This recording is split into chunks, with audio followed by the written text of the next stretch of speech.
nom du Père, et du Fils et du Saint-Esprit, ainsi soit-il. Eh bien, chers frères, chers amis, surtout, ne nous trompons pas d'anniversaire. C'est aujourd'hui l'anniversaire de la très sainte Vierge Marie. C'est le jour où la Reine du ciel a apparu au jour de la terre. Et dans une famille, l'anniversaire de la mère de famille, l'anniversaire de la maman, c'est vraiment la fête de la famille tout entière.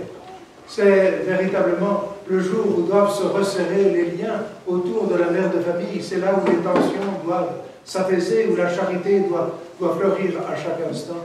Et si c'est vrai dans une famille de la terre, c'est bien plus vrai encore dans la famille du ciel, dans la famille de la très sainte Vierge Marie, qui est la Reine du ciel.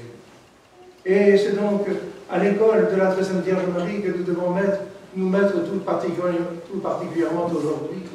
Et la Sainte Vierge Marie a peu parlé. L'Évangile nous rapporte 7 paroles de la très sainte Vierge Marie, dont la plus grande et la plus belle, c'est le Magnificat. Mais il y a une parole qui nous concerne tout particulièrement, c'est lorsqu'elle a dit aux serviteurs des noces de Cana, faites tout ce qu'il vous dira. Et c'est ce que nous dit encore aujourd'hui la très sainte Vierge Marie. Nous n'avons qu'une seule consigne, nous n'avons qu'une seule ligne de conduite, c'est de faire tout ce que notre Seigneur Jésus-Christ nous a dit dans son Évangile, tout ce qu'il nous dira. Et c'est là que nous pouvons prendre la mesure de notre malheur. C'est que nous ne savons pas bien ce que notre Seigneur Jésus-Christ nous dit, parce que nous ne connaissons pas bien l'Évangile de notre Seigneur Jésus-Christ.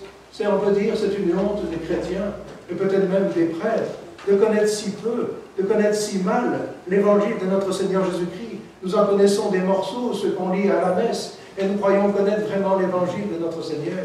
Mais il suffit de nous regarder vivre, il suffit de nous entendre parler, il suffit de voir les désirs que nous avons dans notre cœur pour nous dire que nous sommes loin, très loin de l'Évangile de notre Seigneur Jésus-Christ.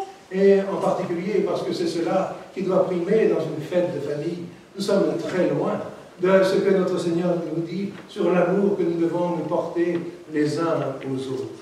Nous ne connaissons pas l'Évangile de la paille et de la poutre.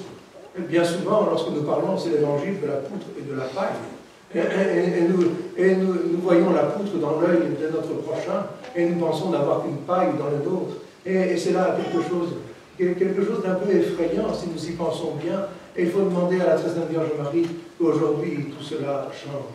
Et nous pouvons nous dire, mais oui, c'est bien vrai, c'est bien gentil, mais il faut porter le témoignage de la foi, mais il faut lutter contre les ennemis de l'Église. Et c'est vrai qu'il faut porter le témoignage de la foi, et chaque jour. Mais ce témoignage de la foi, notre Seigneur nous en donne la recette.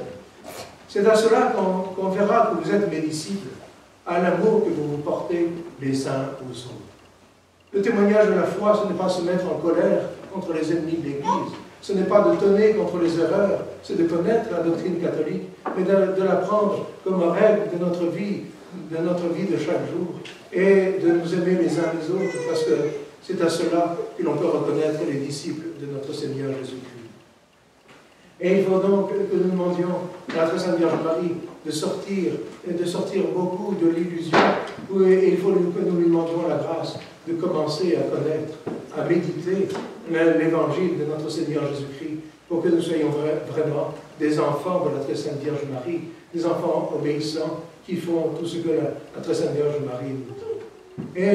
Et nous avons cette illusion que c'est notre caractère, notre tempérament qui nous fera porter témoignage de notre Seigneur Jésus-Christ, et c'est tout l'inverse qui est vrai.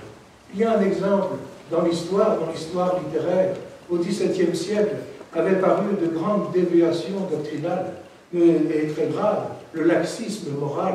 On accusait, à tort ou à raison, peu importe, les jésuites d'être les artisans de ce laxisme moral. L'Église, les papes ont condamné proposition après proposition, fausse doctrine après fausse doctrine, ces déviations du laxisme, parce qu'elles sont un poison pour la vie chrétienne. Et puis, il y a un homme, Blaise Pascal, qui, sous un pseudonyme, s'est mis à écrire des lettres, dites lettres provinciales, où il reprendrait avec beaucoup de vigueur, et peut-être avec beaucoup de talent, je ne sais pas, je ne les ai pas lues, elles sont à l'index, on ne peut pas les lire. Il reprenait ces jésuites et et avec beaucoup de virulence. Et les jésuites répondaient avec autant de virulence. Et le royaume de Dieu n'était pas ainsi bâti.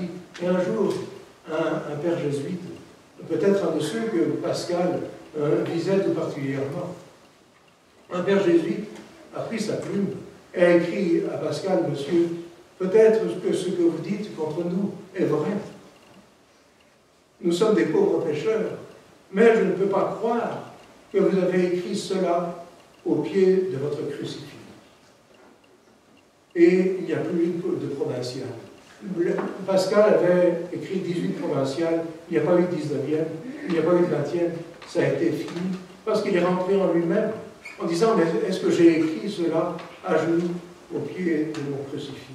Eh bien, il faut nous rappeler qu'au pied du crucifix, au pied de la croix de notre Seigneur Jésus-Christ, il y a la très sainte Vierge Marie. Et il faut nous demander, avant de prononcer une parole à l'encontre de notre prochain: mais est-ce que je dis cela au pied de la Sainte Vierge Marie? Est-ce que je dis cela d'une façon qui soit digne d'un enfant de la très sainte Vierge Marie? Est-ce que l'amour de la vérité n'est pas un prétexte pour laisser aller ma vie contre mon prochain?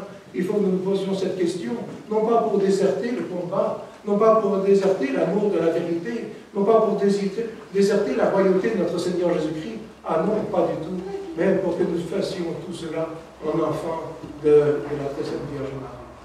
La Sainte Vierge Marie, lorsqu'elle est née, et c'est cet anniversaire-là que nous souhaitons, elle était déjà l'Immaculée Conception, celle qui est sans péché, le chef-d'œuvre du bon Dieu.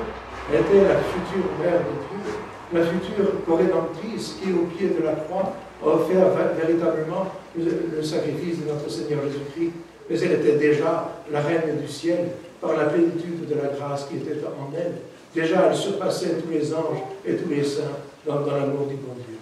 Eh bien, il faut que nous demandions que ce soit cette reine du ciel que nous célébrions aujourd'hui, afin que vraiment, dans l'amour de Dieu, dans l'amour du prochain, qui est une seule vertu avec l'amour du bon Dieu, et l'apôtre Saint Jean nous le rappelle: celui qui prétend aimer Dieu, qui ne le voit pas, et qui n'aime pas son prochain qui le voit, celui-là est un menteur, il n'a rien de plus qu'un menteur.